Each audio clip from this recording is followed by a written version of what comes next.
Благодарам. Она што денес го предлагаме како измена на законско решение, се измешча се и се што, меѓутоа измената е само на она што го додадовте како член 14а, а тоа е бришењето на тој ист член од Законот за влада, кој го поднесовме со цел да не се дозволува на трошок на граѓаните на Република Македонија да се носат законски решенија со кои на одредени лица да им дозволиме повластена состојба само заради тоа што одредено време имале функција премиер во однос на сите други функционери кои извршувале и извршуваат јавни и именувани функции. Токму за тоа е сето ова законско решение кое што го поднесуваме, а кое што вие сами го донесовте во ова собрание. Она што сметаме дека треба да го прифатите ова законско решение. Има една теза дека Република Македонија не е богата држава, да може преку законски решенија да му се овозможува на одредени лица луксузирање и самоволно ставање на поранешен премиер во повластена состојба, и тоа не една година колку што е законското решение, туку 10 наредни години. Тоа бидете сигурни дека 10 години да се има обезбедување од 6 лица кои што ќе бидат од МВР, да се има собствена кола, да му се даде и шофер на поранешен премиер, верувајте, дозволено е, меѓутоа една година. Отворено ви кажувам дека после една година ќе заборавате кој им бил претходен премиер. Во секоја нормална држава ова е пракса, бидејќи оние кои што ги извршуваат законските решенија имаат право додека примаат апанажа, кои што вршеле истурени функции во државата, да имаат и обезбедување од една година. После една година сметаме дека како и секој друг, така и оној кој што се нафатил да ја извршува функцијата во името на народот премиер, да си биде граѓанин на оваа држава, да ги ужива сите останати права кои што им следуваат и нормално да ги има обврските кои што ги имаме сите ние како обични граѓани во Република Македонија. За сето ова сметаме, и тоа е јавно овде го кажуваме, дека државата има доволно мерки и механизми да обезбеди ефикасна заштита на сите, па дури и на поранешните премиери. За ова нешто треба да сметаме дека од парите на граѓаните, од буџетот на Република Македонија треба да се издвојат скоро 1 милион евра. Зарем секогаш кога ќе кажеме дека за парите на граѓаните се работи, не ви доаѓа до памет дека и овде се работи токму за парите на граѓаните кои што треба да финансираат една ваква одлука, односно едно вакво законско решение. Сметаме дека ако човек, премиер, кој што секогаш кажува дека е од народот и дека е со народот, ако тој човек кажува дека од народот ја црпи поддршката, ако тој човек работи 24/7 за народот, и ако тој човек потекнува од тој народ, има ли, почитувани колеги, причина таквиот човек да бара заштита од 10 години со 6 телохранители и останати дополнителни средства од токму од тој народ позади кој што и он застанува? Ако оној кој е премиер ревносно работи на тоа да нема политички местенки, ако ревносно работи да нема финансиски злоупотреби во државата,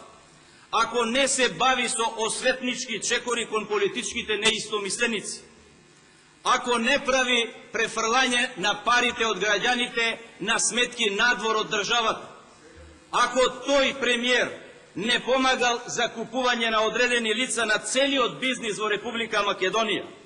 ако тој премиер со својата партија не ја окупирал и не ги окупирал сите државни институции, иако тој премиер работел честно и посветено и ги спроведувал законите кои ние овде ги носиме, ако не се мешал во судската и законодавната власт, верувајте ми, таквиот премиер отворено кажуваме дека не треба да стравува и да се штити со вакви законски решенија, туку бидете сигурни дека обврска е на граѓаните на Република Македонија. Таа обврска треба истите тие да го чуваат, да го почитуваат, бидејќи ако сакаме да бидеме народ кој ќе биде почитуван, сето тоа треба да го почитуваме, и ако сакаме да бидеме почитувана држава и надвор и овде во сопствената држава. Од овде, од она што денес го слушавме, очигледно постои страв, очигледно тој страв вие повеќе овде го искажувате, зашто едно од сите овие погоре работи кои што ги кажав, оној наш премиер не ги спроведувал како што треба, се заборавил во власта мислејќи дека е вечна и нормално кога ѓаволот си доаѓа по своето, ние овде со законско решение треба таквите во државата да ги ставиме во привилегирана состојба, таквите да ги ставиме во повластена состојба во однос на сите други функционери во Република Македонија. Штовани колеги, ако некој треба да биде заштитен, бидете сигурни, тоа сме ние овде, бидејќи ние сме тие кои што ги носиме законите во Република Македонија. Ние сме тие кои што ги носиме тие законски решенија, а оној кој што ги подпишува е преседателот на државата и тој заедно со нас ја сноси одговорноста за сите законски решенија. Немојте да мислите дека ако некој правилно ги спроведува законските решенија кои што ние овде ги носиме, ако некој правилно и честно постапува со сите закони и неселективно ги применува тие законски решенија, тогаш верувајте дека ова воопшто нема потреба. Нема потреба, бидејќи она што денес го правиме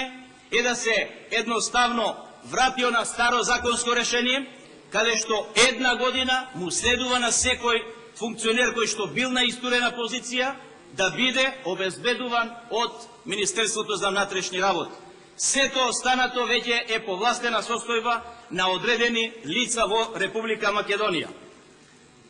Единствено што можеби сте го мислеле кога сте го носеле ова законско решение, тоа е дека со ваков премиер каков што имавме досега,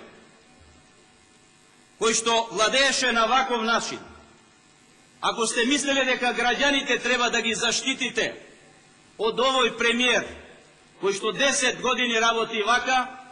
за да и наредните 10 години не се заборави и повторно прави злодела низ Република Македонија, тоа е веќе сосема друга работа и тука прифаќаме ако сте мислеле да народот го заштитите од оној кој што дотогаш бил премиер. Меѓутоа, за таквите работи има простор и може да му се обезбедат не 7, него 77 обезбедувачи и не 10, туку далеку повеќе од 10 години. Затоа немојте се да го сваќате дека ова е политички маркетинг овде, се работи повторно за парите на граѓаните, да не се трошат за безцелни работи. И втора работа,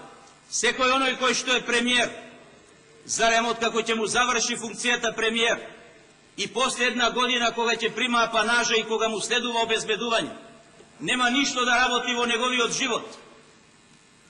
Или тогаш кога ќе работи, тогаш ќе треба и оние што се од обезбедувањето да одат заедно со него и на работа. Мисли ли некој дека треба да помислите на таквите работи? Ние сме имали досега премиери кои што едниот се вратил во банка, другиот си тера градежен бизнис, третиот си се вратил како професор, по една година им следувало и апанажа, и обезбедување, и сето друго е крајно ненормално во една нормална држава. Затоа сметам дека ако некој требало да има обезбедување, зошто не мислевте за Лјупчо Георгиевски кога токму тој беше исто ваш премиер Човекот во војна беше Македонија и повторно само една година имаше апанажа и имаше обезбедување од една година како и сите други. Затоа немојте се да сметате дека е политички маркетинг.